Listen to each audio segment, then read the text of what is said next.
hello' গাইছ আজি লৈ আহিছোঁ এটা সৰু মিনি ব্লগ আজি আছিল ছানডে আৰু ভাবিলোঁ ক'তনো যাওঁ অকণমান ওলাই গ'লোঁ যাওঁতে দেখিলোঁ ৰাস্তাত পৰিছে বৰষুণ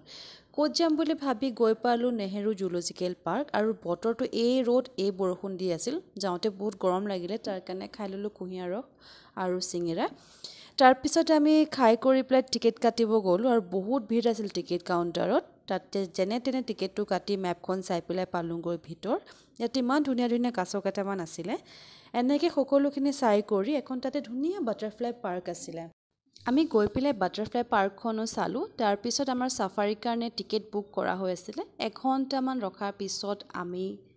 ফাইনেলি গাড়ীখনত উঠিলোঁগৈ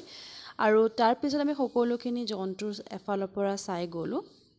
চাই কৰি হোৱাৰ পিছত ইমান ভোক লাগিলে অকণমান খাই ল'লোঁ খাই কৰি আমাৰ অলৰেডি ঘূৰোঁতে 4 ঘণ্টামান হ'ল শেষত আম খালোঁ আৰু ঘৰলৈ উভতি আহিলোঁ